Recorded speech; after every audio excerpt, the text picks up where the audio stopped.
Para sahabat, ada orang kaya lama, ada orang kaya baru.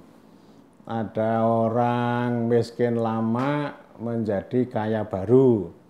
Ada orang miskin lama masih tetap miskin alias miskin selama-lamanya. Tapi juga ada orang kaya lama menjadi miskin baru. Ya, jadi ini saya akan berbicara dulu khusus perubahan dari orang kaya lama ke ini, orang miskin baru. Orang kaya lama itu yang punya tanah atau punya aset. Lalu kalau orang kaya baru itu yang punya uang atau punya kapital. Kapital kata orang. Orang kaya lama itu punya tanah, tanahnya luas. Tetapi karena tekanan penduduk, anaknya banyak, lalu ini harus dibagi-bagi ya. Jadi tanah itu tidak diproteksi secara utuh, tapi dibagi waris. Anaknya 10 ya dipecah jadi 10. Nanti generasi ketiga begitu dipecah lagi, dan itu yang kemudian menurut Clifford Geertz menjadi salah satu poin dari tanda involusi pertanian. Jadi semakin mungkret itu ya istilahnya, semakin kecil, dan generasi sesudahnya sudah nggak punya tanah lagi. Jadi melahirkan apa namanya, petani, buruh tani ya, tani yang katanya nggak punya sawah, nggak punya cangkul. Itu kemudian mereka ya menjadi sektor informal, menjadi buruh di kota. Ada yang kerja di sektor informal, ada yang menjadi gelandangan, menjadi anak-anak terlantar. Ya karena mereka memang tidak punya aset lagi, tidak punya akses juga, ya, sehingga selalu disebut sebagai rakyat jelata ini. Ya. Jadi ini orang kaya lama menjadi miskin baru itu satu ya, karena apa namanya tekanan penduduk gitu ya, dan harus melakukan pembagian dan menciptakan involusi. Lalu yang kedua, ini orang kaya lama ini tidak berdaya kalau berhadapan dengan uang. Ketika monetisasi uang itu mulai diperkenalkan. Ya, mulai diperkenalkan, dan itu sudah banyak studi menunjukkan itu, termasuk sejarawan Dennis Lombat. Jadi ini pergeseran dari orang kaya lama lalu muncul orang kaya baru. Orang kaya lama memang selain tadi dibagi-bagi, tapi juga ada tanah atau aset itu dibeli oleh orang kaya baru yang punya uang, dibeli ya. Jadi asetnya itu dikapitalisasi dengan modal menjadi kekayaan yang melimpah ruah. Nah ini namanya kapitalisme model kita, modal produksi asiatik ya. Jadi artinya bukan tuan tanah itu yang kemudian tumbuh berkembang menjadi borjuasi, menjadi kekuatan kapitalis, tetapi ini orang-orang baru ya, yang dimulai dari entah orang-orang kerajaan atau orang-orang VOC ya, termasuk orang-orang Cina yang pada waktu itu difasilitasi atau di-enabling oleh VOC. Nah ini mereka punya uang, bawa uang. Lalu artinya ada uang itu digunakan untuk membeli habis itu, tanah itu, dan kemudian mereka jatuh miskin, dan itu terus-menerus mengalami akumulasi sampai hari ini. Ini soal pelepasan tanah ya. Jadi yang pertama, kalau ini juragan-juragan orang kaya baru yang punya modal, punya uang itu kan pengennya membeli tanah. Jadi ini kan kepastian hukumnya jauh lebih memastikan ya, jauh lebih baik lah, mereka senang itu, tukulah, beli gitu ya, selesai urusan hukum selesai.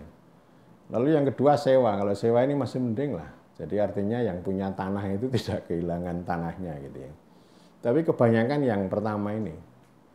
Nah ini artinya di satu sisi ini kapitalisasi bagi rakyat jelita atau kaum borjuis kota gitu.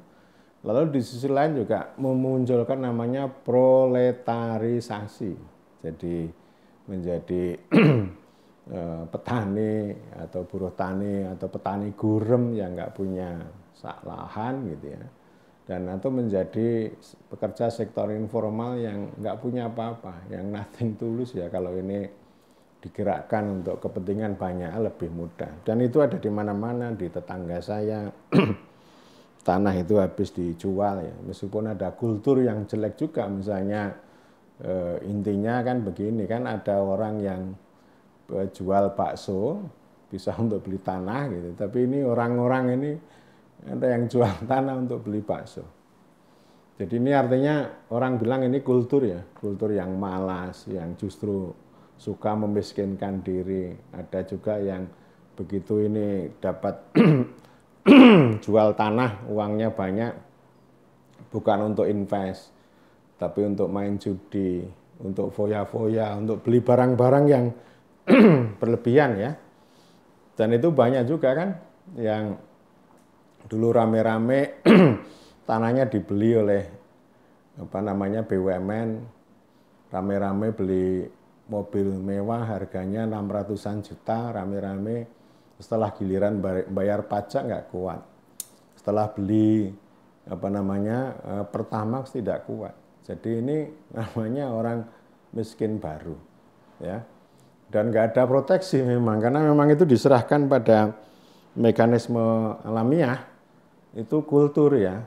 Dan memang agama maupun kultur lokal kita kan mengajarkan orang harus berhemat, harus hati-hati, tidak boleh berlebihan dan sebagainya. Ini kan namanya ekonomi moral ya.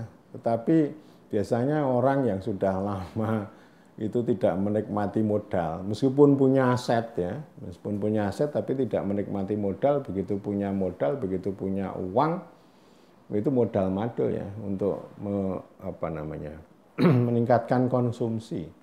Jadi konsumsi yang ditambah tetapi itu tidak menjadi modal untuk produksi ya. Atau mereka juga punya bayangan ya, kalau ini saya bikin usaha nanti juga nggak akan berhasil ya. Jadi ini sejarah yang terus-menerus berulang. Pertama sebagai kebodohan, kedua, ketiga kali ya ini sebagai lelucon ya. Akhirnya jadi lelucon. Dan itu ya dibiarkan begitu saja. Kalau pembeli-pembeli tanah kan nggak peduli ya kan, itu yang penting secara ekonomi transaksi selesai, secara hukum beres ya sudah gitu ya. Nah ini gejala tadi, sekali lagi gejala orang kaya lama menjadi miskin baru. Pertama karena involusi, kedua karena kapitalisasi dan proletarisasi. Itu ada di mana-mana, dan solusinya ya apa solusinya? Bukan di jadi artinya ya ini di zaman kapitalisme seperti ini, itu orang-orang kaya lama ini memang harus hadir juga menjadi kapitalis baru. Yang harus penting untuk etosnya itu, pertama etosnya harus muncul, yang kedua perlu diorganisir. Sekurang-kurangnya ya yang namanya program pemberdayaan ekonomi itu kan begitu. Jadi tidak hanya sekedar memberi bantuan untuk mesin jahit dan sebagainya, bukan. Tetapi ini mereka punya aset entah dengan cara collective farming ya.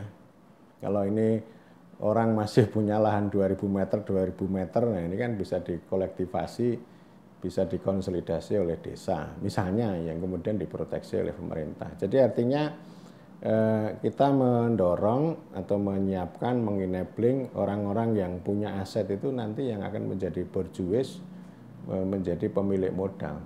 Artinya jangan sampai ini lahan, aset, tanah ini dilepas, entah itu dibeli atau disewakan ya. Tetapi yang ketiga yaitu namanya disertakan sebagai modal, yang saya sudah bicara ini saham untuk rakyat atau shareholding. Saya mimpinya di situ ya. Kalau urusan tanah dalam kerangka kapitalisme ya kita gotong royong, jadi yang tambah kaya bukan juragan, lalu yang orang kaya lama yang punya tanah malah justru menjadi kaum miskin baru. Tapi mereka harus menjadi borjuis. Kalau tidak bisa secara mandiri ya dengan cara gotong royong atau dalam pengertian shareholding.